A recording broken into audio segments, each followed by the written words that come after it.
It's the Practical Prayer Podcast on the New Thought Media Network, and good afternoon or morning or evening, depending on where you are. I'm Bill over here, that's Carol over there. And this is the pre-show where we get to talk about the podcast before we record the podcast, and I get to invite you to make a comment if you want through social media, or you go to the website, bethelight.com, be-the-light.com, and there's a Make a Comment button, which you can click to cleverly make a comment. Make a comment. That's what you can do. Yeah. So it's, on the one hand, February. On the other hand, feels like summertime. So Yeah. I'm okay with that. I'm thoroughly okay with that. I mean, soon as we hit the button, we're done. I'm on my way out. It's all planned. It's a beach day. Yes. Beach day for you. Yeah, I always look 10 days ahead, of course, like most people. And I know exactly if things behave the way they're supposed to, like my phone says they are, Mm-hmm. I know where I'll be. Yep. And if things go according to plan, then Thursday is going to be the day for me because it's going to touch almost 70 in my neighborhood. In February, what's up with that? Just embrace it. Yep. I keep telling, some friends, March, keep your eye on it. Embrace this. March has you scared? I won't say scared it, but I've lived through a few Marches, Yep. and you can get in March and forget about this mild February. It won't even be a memory. I guess that's a possibility. Yeah. There's all sorts of stuff that's coming up in March. We were talking just earlier about the Beyond Limits class that we're doing online. Starts March 7th. And it is open to anybody because there's no prerequisites for that. That's like the foundational class in New Thought. So it's the 0 to 60 class is what I call it. So people who have been doing this for a while, they're going to find something new. And people who haven't done this at all and want to get into serious study, it is completely transformational. I love the stories that come out of people who go through the Beyond Limits class. It's great. I remember it. It Yep. feels like it was eons ago, but I remember it. Yeah, it was a while. It Yeah. was early on in the Carol and Bill saga. That's something. You got to write about that one day. But you know what? After that class, though, I continued to take it. Because, I take notes and I would just keep going. Because you can't get it all. It's just so much to know, which is Yeah. a wonderful thing. Yeah, and one of the nice things about doing it on Zoom is that we have a very high quality recording of all the classes. So we don't publish them. They're only available for the people who are in the class, just for privacy and personal reasons. But if there's a lesson that you want to see again, it's like we can go back and do that one more time. And if somebody has to miss a class, then they don't have to miss it completely. They can miss it a little bit. So and we figured out how to do almost all of the exercises. There are a few things that are more fun in person than they are on Zoom, but we make them work on Zoom. Only one thing I have not been able to figure out how to do on Zoom that's a really wonderful exercise in person, and that's a trust fall, where you fall backwards into the arms of the group. Because if you do that on Zoom, the group just does not catch. It doesn't work well. Yeah, you know what? I remember doing that early on in my corporate career. It was, all this training and team building stuff we used to do. And I just was not like doing that. I took a lot of heat, but I just didn't do it. I gotta be honest. Oh, I completely understand. And as a recovering card-carrying control freak, I can understand why you didn't like trust falls. You know what? We're not going to talk about this online, Right. but this Right. had nothing to do with me being a control freak. It's trusting those people. In the 80s. Yeah, no, I know. Corporate America. Okay? I know exactly what you're Alright. talking about. Yep. That ain't Nope. control freak. That's called self-preservation. Potato. Hey. Just want to make sure we understand each other. So we have a wonderful podcast episode to record today. Again, if anybody who is watching on the pre-show right now, if you have a question or comment, or there's something that you'd like us to talk about or do a prayer about, you can put that into the comment thing on bethelight.com, be-the-light.com. And we're going to go ahead and record episode number, whatever is 975 of the Practical Prayer Podcast. It's not that much. It's about episode, I think this is going to wind up being 91 or 92. Wow. It's still a while. Still a while. We got to celebrate number 100 when that comes up. Yeah. All right. Here we go. A practical prayer is a prayer that works. These discussions between Reverend Bill Marchiony and Carol Lawrence dive into the details of how it works and how to work it. Reverend Bill is a New Thought minister and the author of Practical Prayer for Real Results. Your new life begins with a new thought. Carol Lawrence is on a spiritual quest, finding the New Thought teaching after decades on the pulpit in 3 different traditional denominations. I've got some questions. Together, they're exploring the philosophy and activities that come together from many of the world's religions to create the practical spirituality that is New Thought.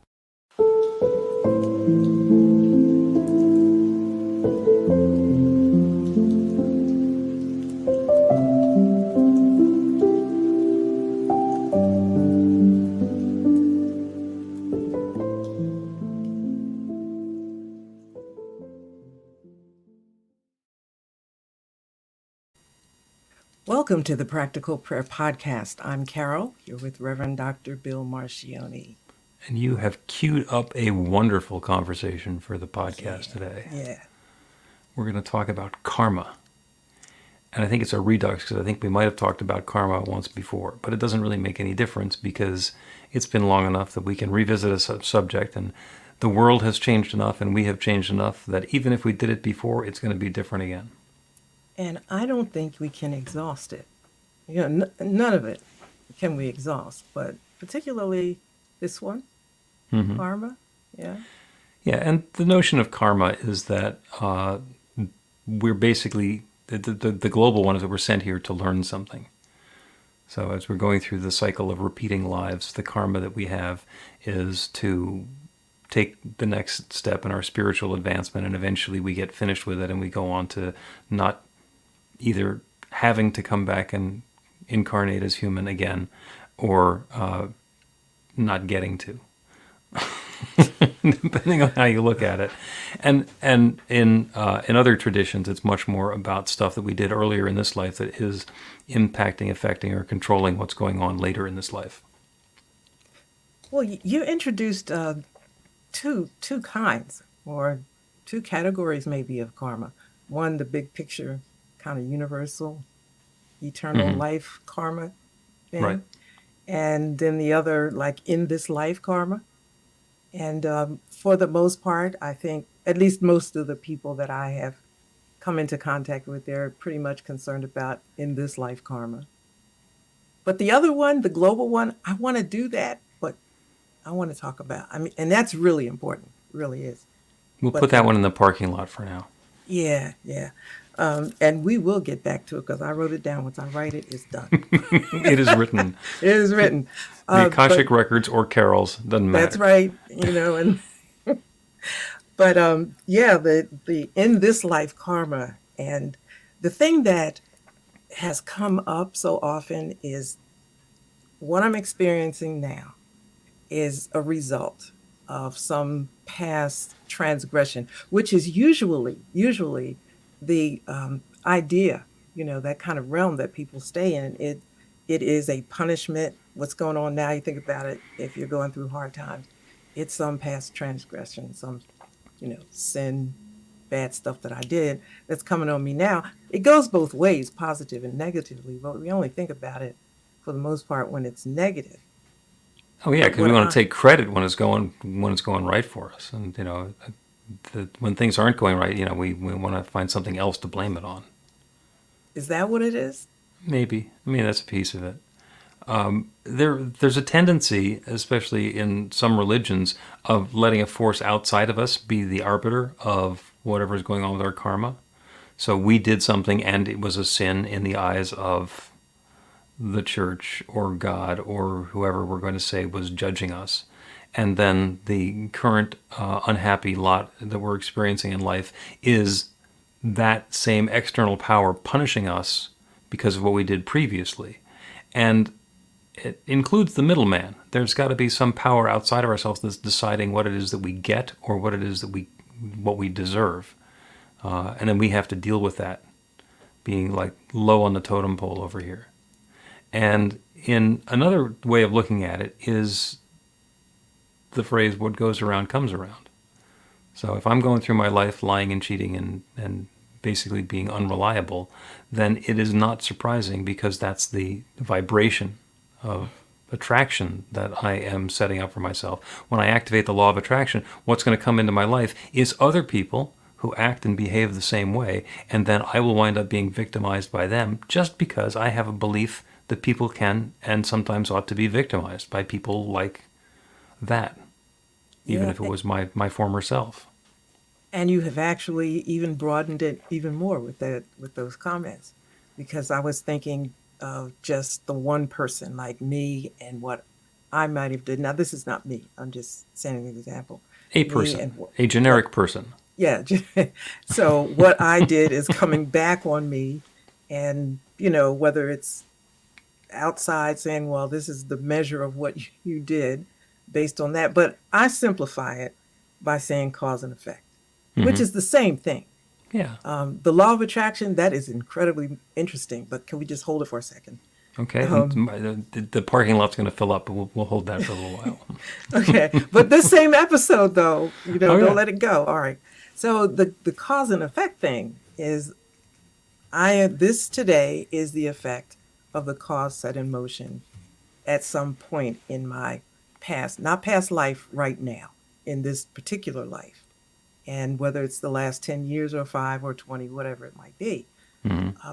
But I'm thinking that we, aside from the fact that we forget to talk about the good stuff, where we are right now, we can make a different choice. Is that correct? Always. In terms of doing some positive things that will, in fact, affect our karma experience in the future, which would be different than the one we are experiencing as a result of our past. Is that correct? Yeah, we need to make sure we reestablish on the language first. Because when we talk about cause and effect, it is very easy to get distracted by the Newtonian physics idea of cause and effect. Like, I do something, and that's the cause, and then something happens, and that's the effect. And when we're talking about consciousness, when we're talking about this whole New Thought philosophy, cause is always in consciousness. In the world of physics, we would say that the cause is when I push something, the effect is that it moves. And when we're talking about cause and effect from the perspective of New Thought or consciousness, the cause is I decide that I want something to move. The first effect is that I push on it. The secondary effect is that it moves. So it's always that idea, that intention, that mental activity, that emotional and spiritual activity that happens first that's the cause. So when we're talking about cause and effect in our lives, the cause wasn't that I behaved badly when I was younger. The cause was that I believed it was okay or appropriate to behave badly. So I opened myself to a universe in which it was okay for me to behave that way. And that cause is still active because I still believe that it's okay to live in an experience where that behavior is acceptable. Okay, whether it's me doing it to somebody else or somebody else doing it to me. I understand what you're saying, but I'm not sure I'm on that with you, because okay. Sometimes it doesn't matter what you believe, it is what it is. So, if you're doing something negative and you think it's okay and there'll be no consequence, that doesn't mean that there will be no consequence and that it's okay. Your consciousness meter is screwed up, but that doesn't change or excuse or divert the effect of that original intent, or yes, and yes from the opposite direction, which would seem to be in contradiction to that. So let's give it a real example. Okay. Let's give it an example of a hotel with a free breakfast. Now, when you stay at the hotel, you get to go and you have a free breakfast. And if there's a kid who lives nearby and he realizes that there's a free breakfast over at the hotel, and he goes in and helps himself to the free breakfast because it's a free breakfast, and why shouldn't he? If he doesn't think there's anything wrong with that, it doesn't make any difference, because the stuff is being put there intentionally for the guests of the hotel, and he, not being a guest of the hotel, is going and encroaching on what the hotel people are trying to do. And it is that energy, that intention of I'm taking something that's not mine, whether I think it's a problem or not, that sets the tone, and that's what's going on. So the idea that that kid is willing to live in a world where people take stuff that doesn't belong to them is the karma that's getting set up of him eventually being in a situation where stuff of his gets taken away by somebody else who doesn't really have title to it. It doesn't matter whether he thinks it's appropriate or not. Exactly. It doesn't. So I'm struggling with your example, because it doesn't matter whether you think it's right or wrong, and I'm wondering if right or wrong is the word to use here. The karma that will happen is if I'm in a situation where my belief is that that's okay, or if I'm in the awareness that I know this is not okay and I'm going to do it anyway, the karmic response is the same. Exactly. Yes. Okay. Yes. Yeah, so our evaluation or ignorance of what it is that we're doing really doesn't matter. What we're doing is what we're doing. The cause that we're causing is what we're causing. It's like ignorance is no excuse. Right. Ignorance of the law is no excuse. Yeah, it's just going to come. And that, I guess we're saying the same thing. I got confused when you talked about consciousness of it. It really doesn't matter what your level of consciousness is.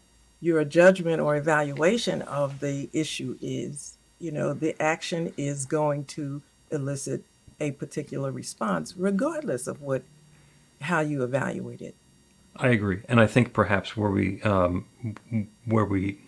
miscommunicated there was that the consciousness is not my judgment of what it is that I'm doing. My consciousness is what I'm actually believing. So if I don't think it's a problem to take something from somebody else, it doesn't make any difference. If I put myself into that consciousness of I'm okay to live in a world where people take things that don't belong to them, then I get to live in that world. And people wind up taking stuff that belongs to me, or that I was expecting to have myself. Doesn't matter whether I originally had the judgment if that's a good thing or that's not a good thing. Okay. So I'm just going to say okay, because I feel like we're going around and around about this. And you want to go out to the parking lot and ask the valet to bring in something else, like the law of attraction? You know what the thing, the real thing for me that I had on my mind with karma is that I meet so many people that are so down on themselves that they can't move forward. And it doesn't mean that they're paralyzed in life or anything like that, but there is always that thing about what happened before, this is it. And you can change your tomorrow, regardless of what you're feeling, what you're experiencing today. You can change your tomorrow based on what you decide right now. Absolutely. Going forward. And that's not to say that, you're just like cutting off whatever you're experiencing right now, like you're having a bad time. Doesn't mean by 3:00 it's going to stop, but it might. But I think being aware of the fact that it doesn't have to continue is right now at the moment, with that understanding that it doesn't have to continue, you're moving forward in another direction with the knowledge that you can change it. Let's take a break and continue and talk about tendencies of belief, of thoughts, and of actions. Learn to live the life of your dreams in Beyond Limits. It's our foundational class in the teachings of New Thought, Ancient Wisdom. It starts on March 7th. It's going to be 10 Tuesday evenings, and this is a transformational program. It's open to everyone. It's the intro class, so there are no prerequisites. During the time that we're in class, you'll learn the powerful practical tools for everyday miracles, for creative thinking, for meditation, for practical prayer and empowered intentions, and much, much more. You'll open yourself to an experience that's far greater than anything you have previously imagined. It is your opportunity to release the splendor that's locked within you. The program includes the Practical Prayer for Real Results workshop on Saturday afternoon, March 25th, which is an opportunity to dive deep into the techniques of practical prayer so that you can create a brand new experience in your life. Registration is open now. I look forward to seeing you in class.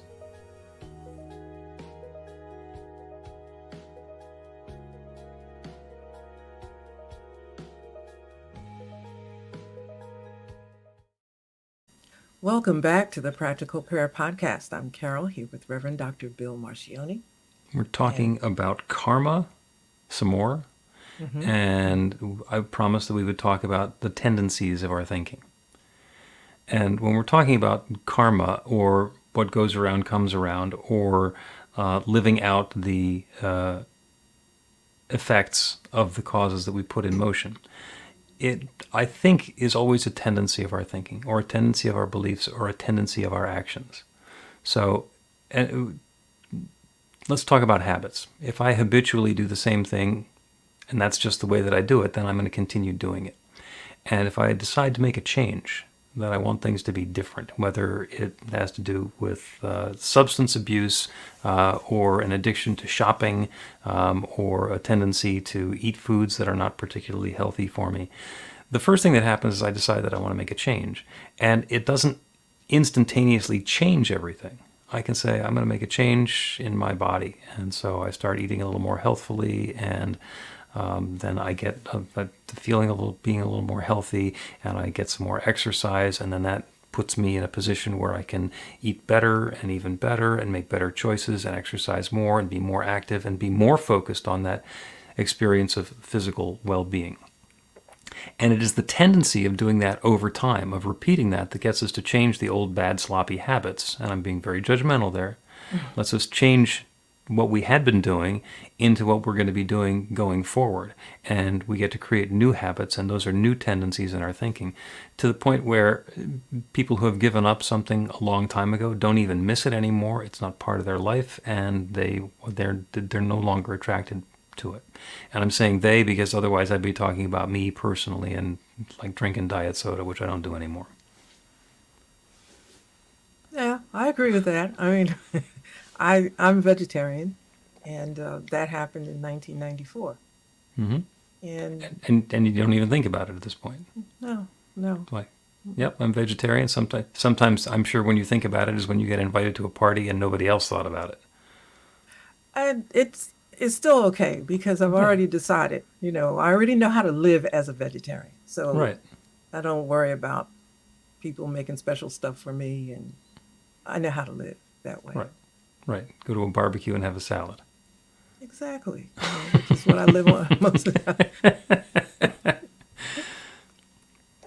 The same thing happens with our beliefs. If we have a belief that came in somehow, and they're really insidious because our entire life is defined by our belief system, and sometimes we know where a belief came from because somebody taught it to us in school or in church, or we were indoctrinated, or you had to learn the pledge in order to join that particular troop or group or organization. And other times it's much more insidious. It just kind of shows up, and it's only upon deep introspection that we realize, oh, I don't know where that came from. I don't know why it is that I think that way or why it is that I believe those things, but maybe it's worth reconsidering. Mm-hmm. So those things just get in there, and it is that upon which karma is working, because that affects the tendency of our thinking and our beliefs and our actions, and until we make a change, those are operative, and we get to keep on working them. Absolutely right. And I have something that I say, and I say examine everything. Mm-hmm. And that's a bit of work. It doesn't seem like a pleasant thing to do because you just don't freestyle talking. You just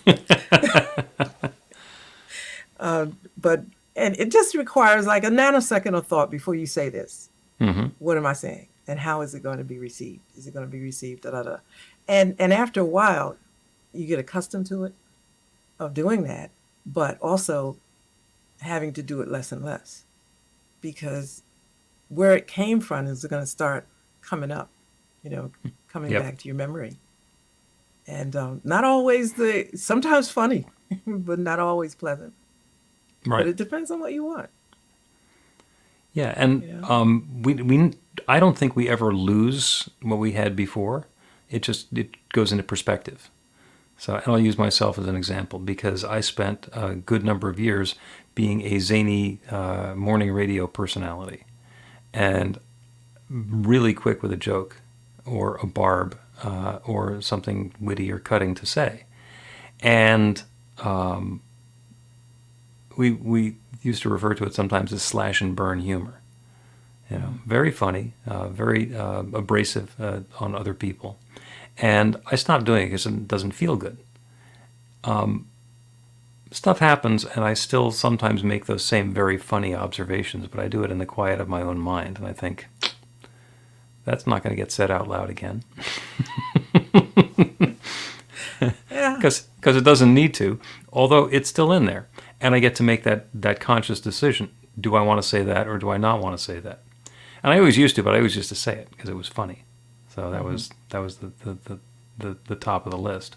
And now it's just uncomfortable for me to present myself that way, to be the person who acts that way in the world. So I spend more time thinking about things and considering them and pausing. And somebody will say something that is just so ripe for a quick retort. And I found that if I just wait and I don't say anything for a moment, instead of making it seem like I'm slow-witted, it actually makes me seem like I'm showing wisdom. Yeah. I'm being thoughtful. It's like, really? I'm tongue-tied. I'm about to say something vicious, and I'm not. It is. It's so worth it, though. Oh, yeah. Because conversely, I was bone cold serious all the time. Always. Just a carbon copy of my dad. And I don't think there was anything wrong with it, because I was, inside I was thinking different things, but it didn't always play well with everybody because it can be off-putting. Oh, yeah. And I'm not, trying to intimidate or do any of that, and I would notice the effect that it had on people. So I had to learn something different. Now, I think sometimes my sister thinks I've gone completely the other way. Which I haven't, but I get what you're saying, in response to, you can change. You Yeah. can make adjustments. And going back to what you were saying before, sometimes it's helpful to take a little time to reflect. So sometimes I find myself, going over a conversation or an interaction that I had with somebody and thinking about, was what I understood them to be saying or their perspective to actually be what they were saying, or what was their perspective? Did I express myself clearly? It's especially helpful when it's been clear that there's a miscommunication.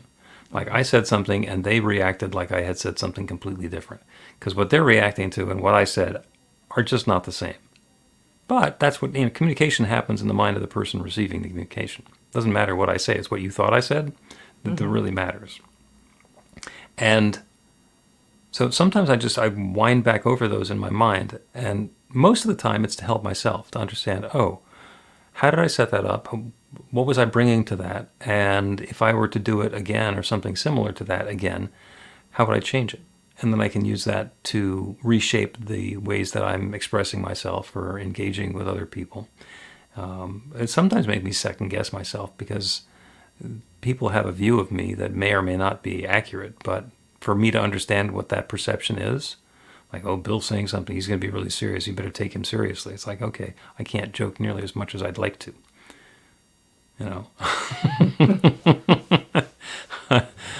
My family, they, for some reason, all three of the women in my family love to cancel. They make plans and then they cancel. And it leaves them feeling relieved. Oh, I had this thing that I was supposed to do and I canceled it and I feel so free and uplifted. And for me, it's maybe crazy. It's like, no, why would I go through all of the trouble of making the plan if what I really want to do is cancel? I just plan on not doing anything. Mm-hmm. Completely different. So my approach is make a plan and then execute on the plan. As we said in scuba diving, plan your dive and dive your plan. And that's just what I bring to it. As a result, on the very rare occasion when I do cancel something or change a plan at the last minute, the three of them get crazy. What do you mean you're changing your plan? You don't change plans. You're rock solid reliable. We're the ones who change plans. Yeah. So understanding that there is a complete double standard there is really important. Because, yes, they're going to change plans because that's what they do. And I'm probably not going to, and if I ever do, I'm going to get a lot of flack for it. So understanding that that's what the situation is going to make me not get crazy when I encounter this double standard. But look at how much understanding you're asking for or is required. And you said, in accurate communication. Yeah. Understanding is important. My sister is a linguist. And that's odd. Sometimes that's a difficult person to talk to. Yep. You think like you're talking to a Hallmark card or what? You just, it's, sometimes I forget that there's a person behind the language. And I have to do a little shift and say, wait a minute, she's a linguist. This is how a linguist would say this. And, but the responsibility, I take the responsibility myself to understand what she's saying. But that doesn't always happen with out there in the world. It doesn't. It's like you say something, somebody takes it, and then getting back to karma, you set some bad feelings in motion, and it just blows up and blows up. Yep. But when you take that moment, I shared something with her I thought was, really something to be responsive to. And the response I got back, but before I sent it, don't forget who you're sending this to. Don't forget. And I got exactly back what I thought, not necessarily what I wanted, but what I thought based on what I know. Right. That's work. Absolutely, that's work. And we got a little far afield of karma, but it all, I think, fits together because when we're engaging with the world around us, we have a filter. We have a perspective and a way that we look at things, and so does everybody else. And understanding what our filter is lets us respond to the input that's coming. So when something happens to me, which I consider to be bad, if I understand my filter and it's like, oh, well, that's bad, but if I were doing that, would that be bad? No, that's the sort of thing that I do all the time, or in my childhood I used to do all the time. And then the question is, when did that not become okay? And why is it okay for it to happen to other people when I'm doing it, but it's not okay for it to happen to me when somebody else is doing it? And that is our opportunity to make that change and to say, all right, it's not going to be the way that it's always been. I have now learned that lesson, the karmic lesson that I needed to learn, which is that I can't continue believing or doing those things and have the experience of life that I want to have now. So I get to put away the childish things. Yeah. And again, back to when it's that moment that we're in right now that determines what goes on in the future. Now the challenge is not to indulge the feelings of the moment. But then again, here we go. That's another conversation. That's another conversation. But yeah, it's like always being on, but for yourself. It's worth it. Yeah, and just because I'm behaving myself doesn't mean Ben and Jerry's is going to go out of business. Right. So how to live perfectly in a world that still has chocolate chip cookie dough ice cream. or whatever the issue happens to be for you. Sushi. There we go. Yeah. Let us take another break, and then we will continue and conclude with a practical prayer about karmic lessons. Learn to put practical prayer to work in your life. The steps are simple to learn and let you begin to get real results to create the life of your dreams immediately.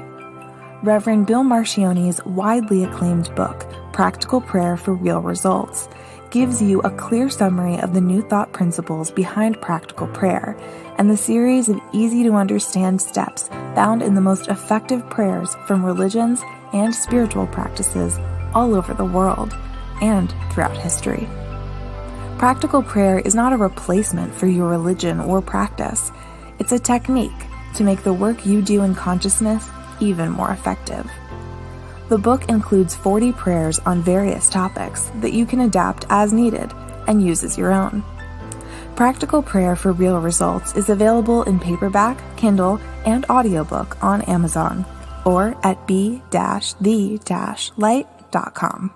That's b-the-light.com. Welcome back to the Practical Prayer Podcast. I'm Carol Lawrence, here with Reverend Dr. Bill Marchiony. We've been having a wonderful conversation about karma. Yes. And to me, it's what goes around comes around. It's lessons that we've learned or not learned. It's behaviors that we are repeating or not repeating. And basically, the opportunity that we have to learn a karmic lesson. And karma is not here to punish us, because we don't live in that sort of a universe. We have an opportunity to continue to grow more fully and evolve more richly into that bright light of love that we are. And we're being encouraged along to do that. There's that divine creator with the pom-poms cheering us on. By the same token, we have free will, so we are able to continue making the same mistakes over and over and over again to our heart's content or heart's dismay, or for whatever reason it is that we're doing it. And nobody's going to intervene and say, you can't do that anymore. That's what free will is. Yeah. There are things that are going to make you happy. There are things that are going to make you otherwise, and you are free to choose any of them, wittingly or unwittingly. So important, I think. And you said that when we first came back, you said that the universe isn't like, it's no punishment out there happening to us.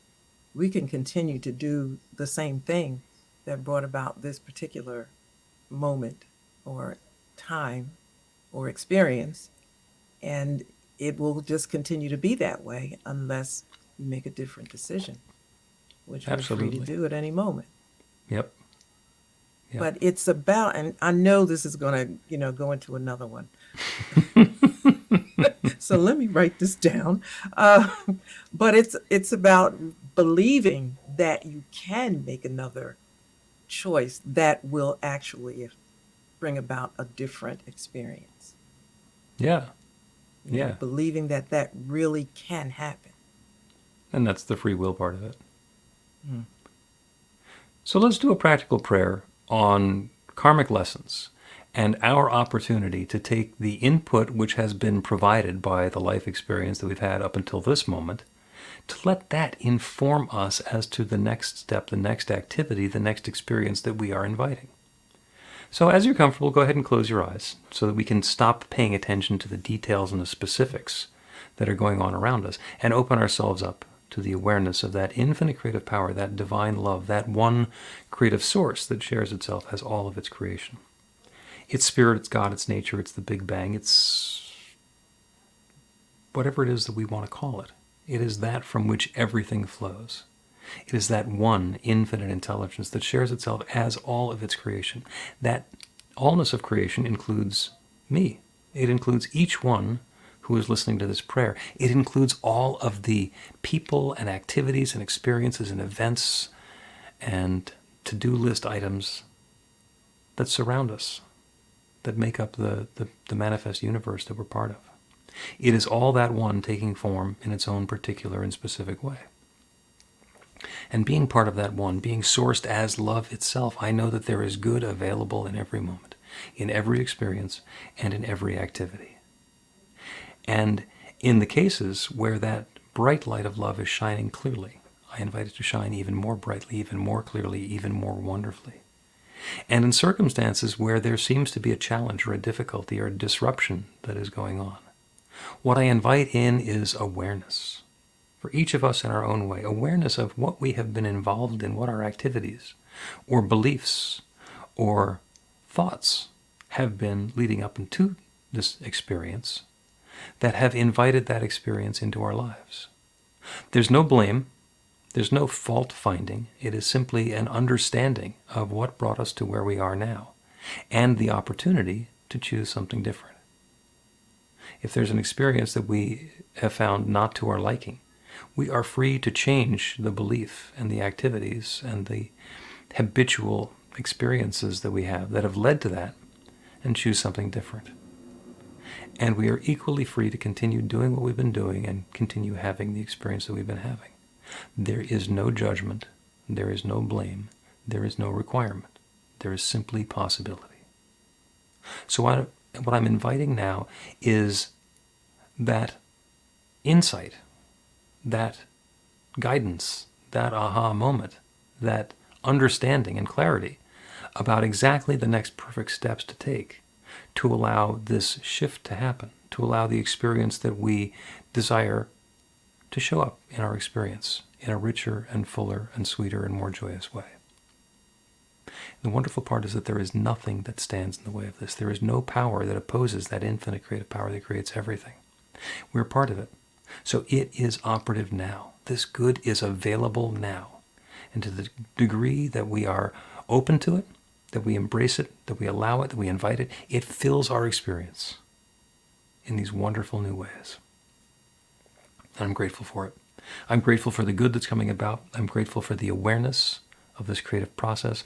I'm grateful for the clarity that is provided to understand the way that we are living our karmic lessons and the way that those lessons get to change us and change our next experience and change our lives. And so with gratitude for all of this good, I speak this word and I release it into that creative law that has created everything. And I know with full faith and certainty that it is now creating this. And so I let it go. I let it be. And so it is.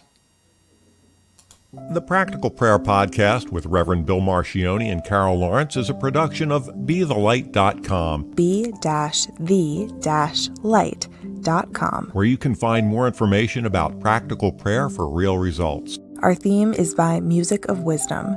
You can learn about the spiritual community of New Thought Philadelphia with daily guided meditations, Weekly celebrations of spirit, and Reverend Bill's classes in practical spirituality at newthoughtphilly.org.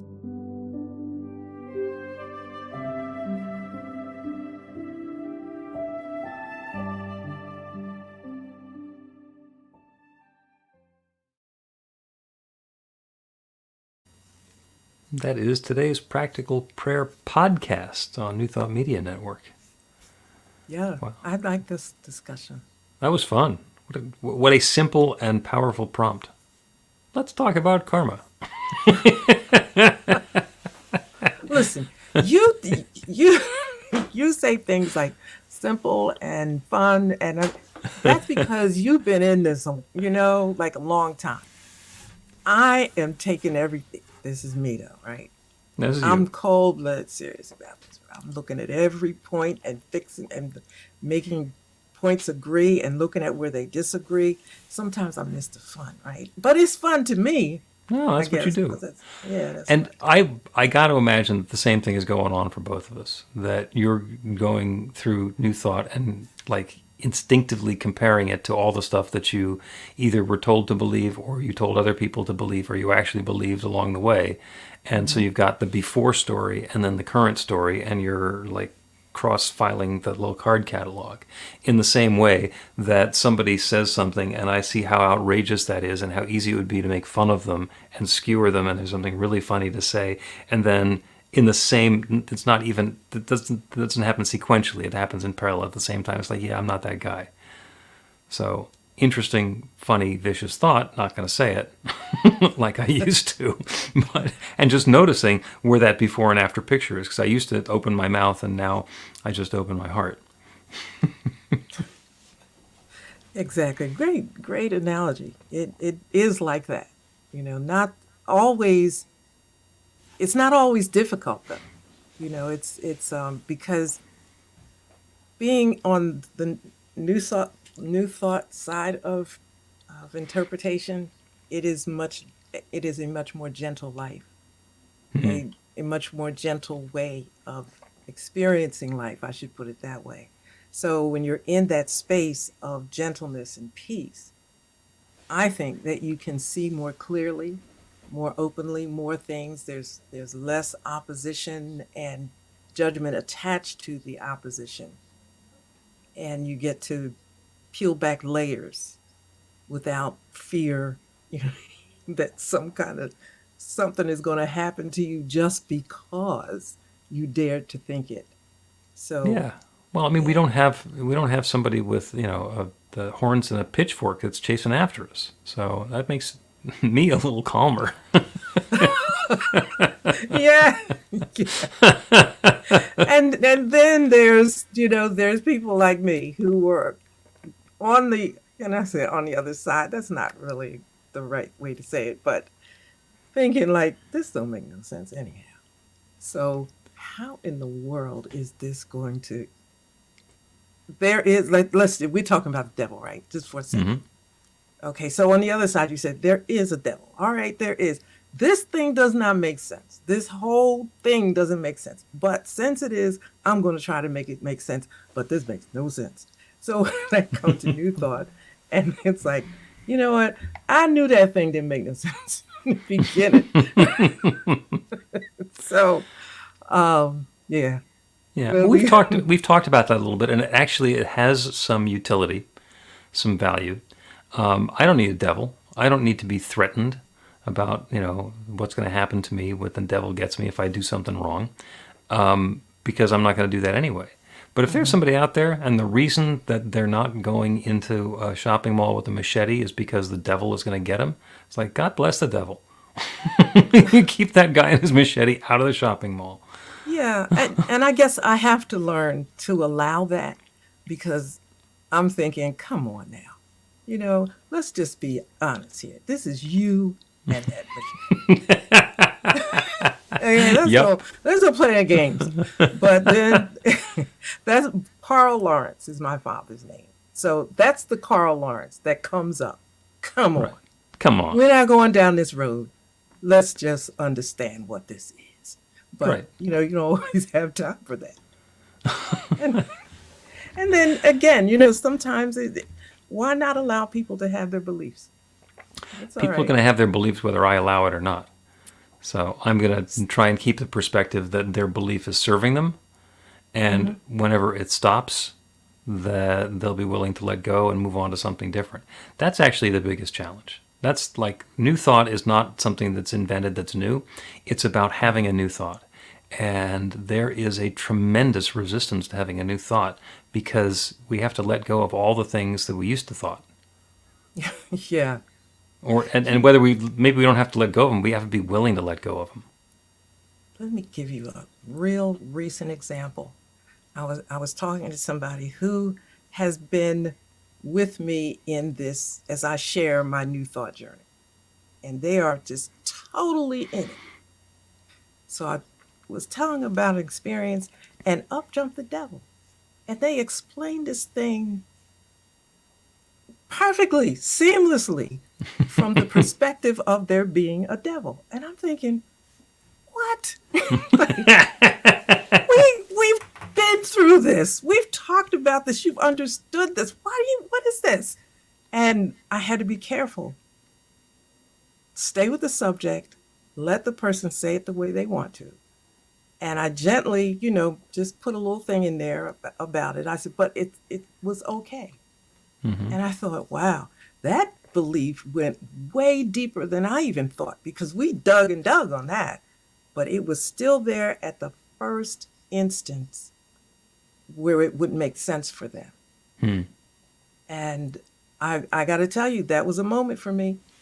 That Yep. was a moment for what am I on this journey? That what you say? I'm on a quest, spiritual quest. Yep. Okay, I had a moment on the spiritual quest that you really did say that. How do we get back to this? Yeah, Oh my like God. I think I'm just gonna leave this alone. Cause like, do you know how hard it was to get you past this? Okay, you got it. Yeah. Right. Well, and then maybe it's to show you how easy it is to get them past it the second time. Because then yeah, it you was can just it was just a reflex. Yeah, okay. It'll take a minute because We'll see. that felt like a sucker punch. You know, like the conversation was almost over because I couldn't believe that part entered. I didn't know, what to do with it. So we were done with that. So if it's still here, I just have to. I need some time to regroup and figure out: do I come at this from another angle or just leave it? It'll come up again. Really? Well, they always do. There's only one thing to talk about. It's just a bunch of different ways. 90 episodes worth so far. That's what you said. That's what I said. All right. Well, thank you as always, Carol, and thank you everybody who is listening and watching on the New Thought Media Network. This is the post show of the Practical Prayer Podcast, which is available wherever you podcast. And this one will be online in the next couple of weeks. Yeah, I'm off to the ocean. And enjoy. It got sunnier while we were sitting here. Sure did. I'll see you soon. See you.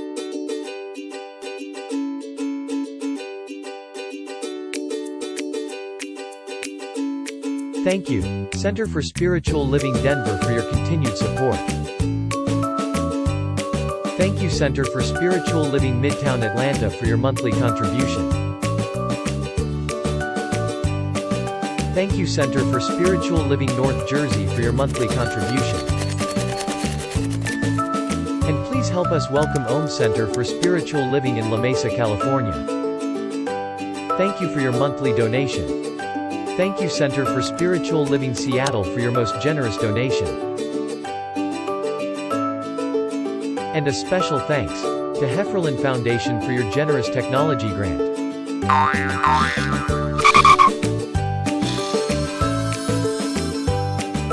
And Suze Ajit, thank you for your very generous donation.